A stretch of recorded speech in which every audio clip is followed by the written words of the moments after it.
बड़ी जल्दी उठ गया भोला। हाँ माँ, वो काम पे जाना है ना, फिर वहाँ से आने में देरी हो जाती है तो ठेले की सफाई करने का टाइम नहीं मिल पाता है। बस कर भोला, कितनी मेहनत करेगा रे तू। दिन भर मजदूरी करता है और फिर शाम को मोमोज बेचता है। अगर तू बीमार पड़ गया तो? अरे कुछ नहीं होगा मुझे, मैं ढेर सारे पैसे कमाऊंगा ताकि सबसे पहले आपका अच्छे से इलाज करा सकूं और फिर आपको हवाई जहाज में ले जाऊंगा काशी घुमाने। हाँ। अरे हवाई जहाज तो रहने ही दे, कहीं ऐसा ना हो कि हवाई जहाज में उड़ते हुए मेरे प्राण पखेरु ही उड़ जाए। अरे शुभ शुभ बोलो माँ, आपको मुझ पर भरोसा नहीं है क्या? तेरे सिवाय इस दुनिया में मेरा है ही कौन? तुझ पर भरोसा नहीं करूंगी तो किस पर करूं? तेरे बाबा तो पहले ही चले गए। भगवान करे कि वो मुझे भी उठा ले ताकि तुझ पर जिम्मेदारियों का बोझ कुछ कम हो। माँ ऐसी बातें मत किया करो। ये कहानी है भोला की, जो एक छोटे से गांव में अपनी माँ सरिता के साथ रहता था। भोला अपनी माँ से बहुत प्यार करता था और उनका बहुत ख्याल रखता। माँ ठेला धो दिया मैंने, जाओ आप नहा लो, मैं झट से खाना बनाता हूँ। नहीं जा, तू नहा ले, मैं बनाती हूँ आज खाना। ना ना ना, डॉक्टर ने आपको काम करने से मना किया था ना। भोला को अपनी माँ की बहुत फिक्र थी।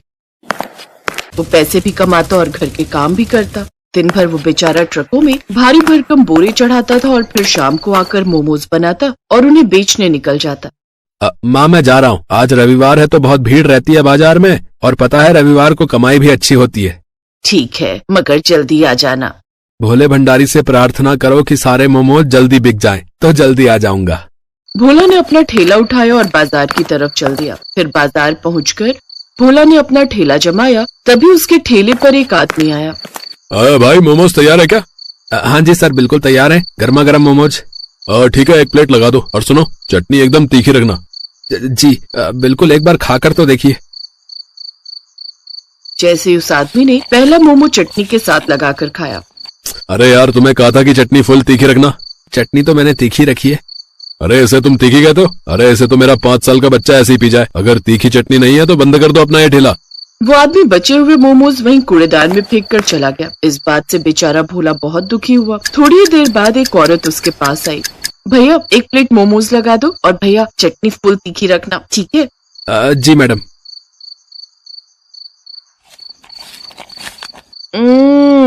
भैया मैंने कहा था आपसे कि चटनी फुल तीखी लगाना, और इससे बढ़िया तो मैं बर्फी खा लेती।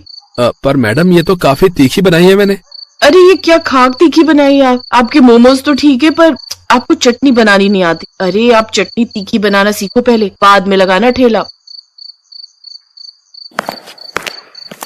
मैडम वो मेरे पैसे। किस बात के पैसे भाई? एक तो फीकी चटनी बना दी, ऊपर से पैसे मांग रहे हो। वो औरत भी भोला को सुनाकर चली गई। बहुत देर तक वो ग्राहकों का इंतजार करता रहा पर कोई भी उसके ठेले पर नहीं आया। उधर घर पे लगता है आज भी भोला के मोमोज नहीं बिक रहे हैं, तभी तो वो अभी तक नहीं आया। हे भगवान, कितनी जिम्मेदारियां हैं मेरे भोला पर। मेरे इलाज के लिए पैसे कमाते कमाते मेरा भोला खुद सूख गया। हे शंभुनाथ, या तो मुझे उठा ले या फिर कोई चमत्कार कर दे, कोई चमत्कार कर दे भोले भंडारी। उधर बाजार में भोला अपने ठेले पर उदास बैठा था और मन ही मन सोच रहा था, ऐसे तो मुझे फायदा होने की बजाय नुकसान होता जाएगा। कमाई कुछ हो नहीं रही और फिर कल के लिए मैदा भी लेना है, सब्जियां भी लेनी है और माँ की दवाइयां भी खत्म होने को आ गई। क्या करूं अब मैं?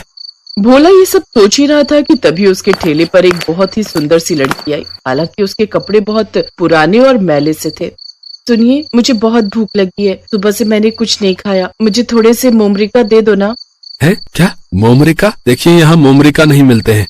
झूठ बोल रहे हैं आप, ये रखे तो है इतने सारे। ये अरे ये तो मोमोज है।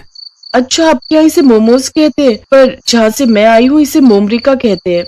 अच्छा अच्छा, खैर बताओ कितनी प्लेट चाहिए? खाने हैं कि पैक कर दूं? नहीं नहीं नहीं, बस एक प्लेट यही खाऊंगी। और सुनिए, मेरे पास पैसे नहीं है। कोई बात नहीं, वैसे भी मुझे ये फेंकने पड़ेंगे, कोई आ ही नहीं रहा। आज आपको जितने खाने हैं खा लो, वैसे भी मैं कल से मोमोज बेचूंगा ही नहीं। काशवी ने मोमोज की प्लेट हाथ में ले ली और जैसे ही उसने पहला मोमोज लाल चटनी के साथ लगाकर खाया। क्या हुआ? चटनी तीखी नहीं है ना? पता है मुझे, सब यही सुनाकर गए हैं मुझे। अरे पूरी तीखी कर रखी है मैंने, पर लोगों को तो चटनी में आग चाहिए, आग। मेरी तो समझ में नहीं आता कि बाकी दुकानदार अपनी चटनी में तेजाब डालते हैं क्या? मुझे आप वो मारीची दिखाएंगे जो आप चटनी में डालते हैं? क्या मारीची? ये क्या होता है? होता नहीं, होती है वो हरी हरी जो सूख कर लाल हो जाती है। अरे जो चटनी में पड़ती है। पता नहीं कहाँ से आई हो तुम मोमोज को मोमरिका कहती हो और मिर्च को मारीची कहती हो। खैर, और खाओगी? हाँ, चटनी इतनी भी बुरी नहीं है, एक प्लेट और दे दो ना। काशवी भूखी थी, इसी वजह से वो देखते ही देखते 3-4 प्लेटें मोमोज खा गई। फिर काफी देर बाद, तुम्हें जाना नहीं? अरे अपने घर जाओ। मेरा कोई घर नहीं है, मुझे मेरा घर छोड़ना पड़ा। यहाँ मेरा कोई घर नहीं है। मैं कुछ समझा नहीं। दरअसल तू जा मेरी बच्ची, हम सब मिलकर भी तुझे बचा नहीं पाएंगे। और माँ, अगर मैं एक बार परीलोक से बाहर चली गई तो मैं कभी वापस नहीं आ पाऊंगी। मैं जानती हूँ मेरी बच्ची, पर अगर तू नहीं गई तो वो शैतान तुझे जबरदस्ती अपने साथ ले जाएगा और तुझ पर जुल्म करेगा। तू एक काम कर, तू धरती पर चली जा, वहां तुझे कोई ना कोई अच्छा इंसान जरूर मिल जाएगा। जा मेरी बच्ची, चली जा यहाँ से। क्या तुम एक परी हो? हाँ, धीरे बोलो, पर अब मेरे पास मेरी जादुई शक्तियाँ नहीं है, इसलिए मैं तुम्हारी कोई इच्छा पूरी नहीं कर सकती।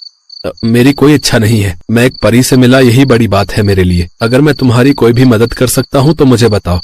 तुम वाकई बहुत अच्छे इंसान हो। इच्छा मांगने की बजाय तुम मेरी मदद करना चाहते हो। अगर ऐसा ही है तो मुझे कुछ दिनों के लिए आसरा दे दो, मैं फिर कहीं न कहीं अपना ठिकाना ढूंढकर चली जाऊंगी। ठीक है, तुम मेरे घर चल सकती हो, और चिंता मत करो, मेरे साथ मेरी माँ भी रहती है। काशवी भोला के साथ उसके घर चली गई और फिर भोला ने अपनी माँ को सारी बात बता दी। तूने ठीक ही किया भोला, जवान लड़की अकेले कहाँ जाएगी। काशवी भोला और उसकी माँ सरिता का स्वभाव देखकर बहुत खुश थे। फिर उसी रात वो चुपचाप उठी और उसने अपने जादू से भोला के आंगन में मिर्च का एक पेड़ लगा दिया और देखते ही देखते उसमें चमकदार और सुर्ख लाल मिर्च निकल आई। फिर वो सरिता के पास गई और उसके माथे पर प्यार से हाथ फिराकर वहां से चली गई। फिर सुबह के वक्त, अरे ये क्या, मैं तो बिल्कुल ठीक हो गई। अब ना तो कोई कमजोरी है और ना ही कोई दर्द। सच में माँ? हाँ भोला, पर ये कैसा जादू है? और वो देख, ये मिर्च का पेड़ यहाँ कैसे आया? हो ना हो ये जरूर मारीची का पेड़ है माँ, ये सब काशवी ने किया है। हाँ बेटा, उसी की कृपा है। जा भोला और उसे कहीं से भी ढूंढ कर ला। इतना सुनते ही भोला घर से बाजार की तरफ भागा। थोड़ी देर बाद उसे काशवी एक पेड़ के नीचे बैठी दिखाई दी। ये सारा जादू तुमने किया है ना? पर तुमने तो कहा था कि तुम जादू नहीं कर सकती। मैंने तुम्हारी परीक्षा ली थी और तुम उस परीक्षा में पास हो गए। अच्छा, एक और एहसान करोगी मुझ पर? नहीं, मेरा जादू खत्म हो गया। मुझे तुम्हारा जादू नहीं बल्कि तुम्हारा साथ चाहिए, हमेशा हमेशा के लिए। बोलो, शादी करोगी इस मोमो वाले से? भोला की बात सुनकर काशवी शर्मा गई। कुछ दिनों बाद दोनों ने शादी कर ली। अब काशवी अपनी जादुई मिर्च से मोमोज की लाल चटनी बनाती और भोला मोमोज। और फिर एक दिन,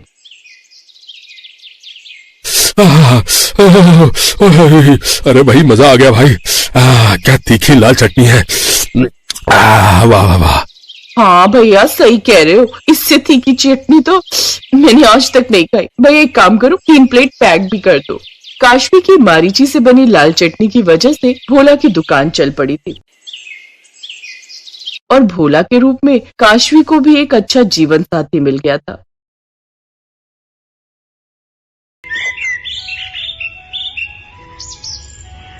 पिंकी, ओ पिंकी, आई माँ। कहाँ थी तू? कितनी बार कहा है मेरी आंखों के सामने रहा कर। चल, ये बर्तन जल्दी जल्दी अंदर रख दे, मैं तब तक बाकी का काम निपटा लेती हूँ। चल जल्दी कर। ठीक है माँ। ये है सुषमा और उसकी बेटी पिंकी। सुषमा के पति को गुजरे पूरे 3 साल बीत गए और तब से ही वो घर घर काम करके अपना और पिंकी का गुजारा चला रही थी। सुषमा के जीने का बस एक ही मकसद था कि वो पिंकी को पढ़ा लिखा कर कामयाब बनाना चाहती थी। वो हर सुबह पहले पिंकी को स्कूल छोड़ती और फिर अपने काम के लिए निकल जाती। फिर पिंकी के स्कूल की छुट्टी के वक्त उसे अपने साथ लेकर ही घर लौटती थी।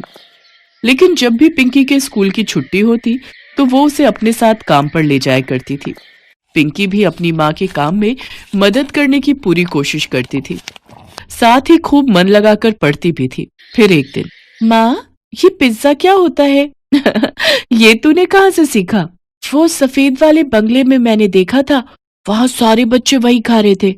तुम काम कर रही थी, तब मैंने देखा था।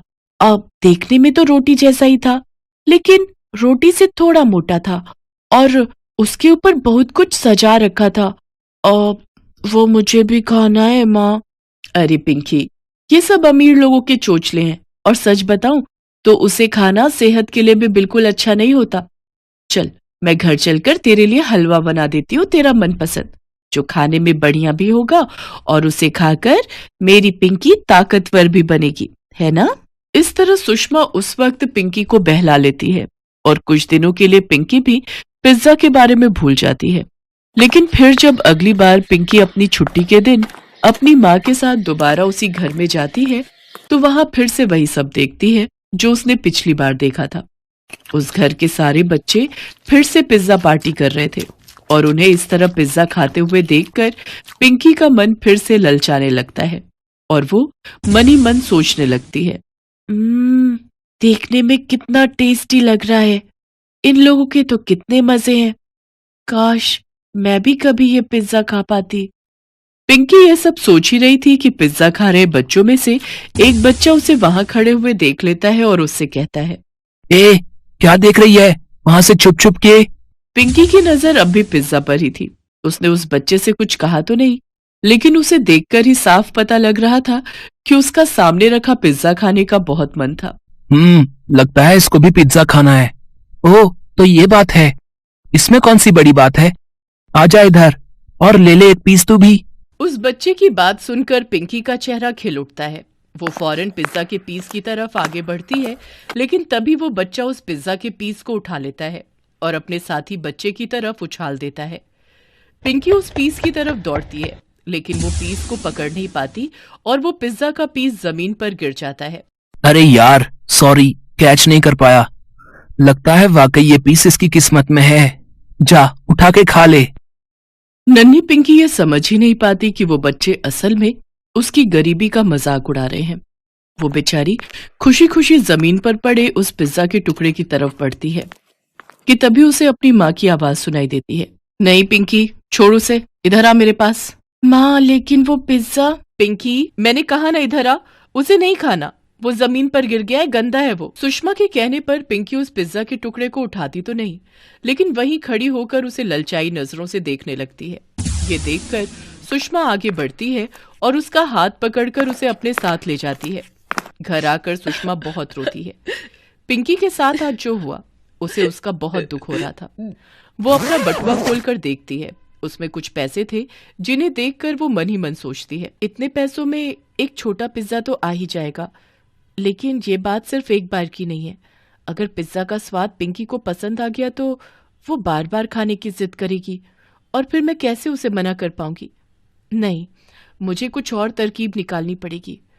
क्या कर सकती हूँ? पिंकी की आवाज सुषमा के कानों में गूंजते हुए, देखने में तो रोटी जैसा ही था, लेकिन रोटी से थोड़ा मोटा था और उसके ऊपर बहुत कुछ सजा रखा था।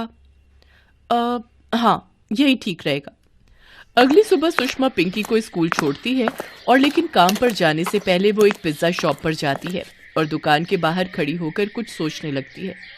फिर बड़ी हिम्मत करके वो उस लड़की से बात करने की कोशिश करती है जो उस पिज्जा शॉप के काउंटर पर खड़ी थी। सुनो बहन, क्या तुम यहीं काम करती हो? हाँ, पर तुम्हें क्या काम है मुझसे? तुम यहाँ पर क्या काम करती हो? मैं लोगों के ऑर्डर लेती हूँ और फिर उनका बिल बनाकर उनसे पिज्जा के पैसे लेती हूँ और उन्हें उनका पिज्जा पकड़ा देती हूँ। ओह, तो यहाँ पर पिज्जा कौन बनाता है? अरे साफ साफ बोलो ना, तुम किसे ढूंढ रही हो? किससे मिलना है तुम्हें? सुषमा फिर उस लड़की को अपनी बेटी की पिज्जा को लेकर दीवानगी और अपनी तंगहाली के बारे में सब कुछ बताती है।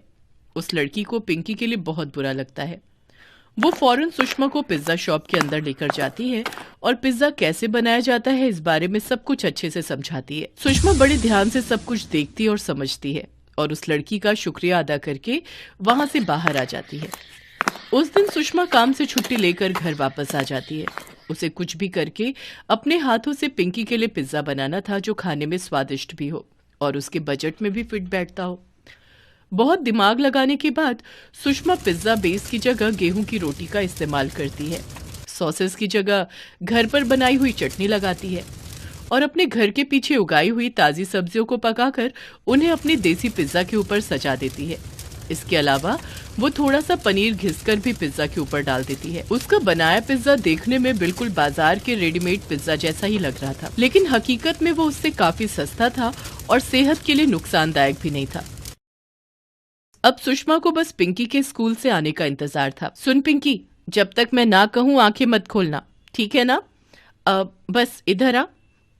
हाँ, बस पहुंच गए। अब आंखें खोल तो जरा। पिज्जा? माँ, ये पिज्जा मेरे लिए है? हाँ मेरी बच्ची, पूरा कप ये। पिज्जा देखकर पिंकी की खुशी का ठिकाना नहीं था। वो बड़े ही चाव से फटाफट उस पिज्जा को खाने लगती है और उसे इस तरह खुशी से खाते हुए देखकर सुषमा को बहुत सुकून मिल रहा था। पिंकी तब तक नहीं रुकी जब तक वो पिज्जा पूरी तरह से खत्म नहीं हो गया। और फिर, पिंकी ये तो बता कि तुझे ये पिज्जा कैसा लगा? बहुत ही टेस्टी था माँ। थैंक यू माँ, मेरे लिए पिज्जा लाने के लिए। मैं इसे कहीं से खरीद कर नहीं लाई, बल्कि मैंने तेरे लिए इसे घर पर ही बनाया था बेटा। क्या तुम सच कह रही हो माँ? ये तो बहुत ही बढ़िया हो गया। तो इसका मतलब मैं जब चाहूँ तो मेरे लिए ऐसा ही पिज्जा बना दोगी ना? हाँ बेटा, जब तू कहेगी मैं तुझे अपने हाथों से गरम गरम पिज्जा बनाकर खिलाऊंगी। लेकिन अब तू भी मुझसे एक वादा कर, तू कभी भी जमीन पर गिरी हुई चीज नहीं उठाएगी और कभी किसी से कुछ नहीं मांगेगी। जो भी चाहिए अपनी माँ से कहना, ठीक है बेटा? हाँ माँ। इतना कहकर पिंकी अपनी माँ के गले से लग गई। अब पिंकी को जब भी पिज्जा खाने का मन होता, सुषमा घर पर ही उसके लिए उसका मनपसंद पिज्जा अपने तरीके से बना देती। अब सब बदल गया था।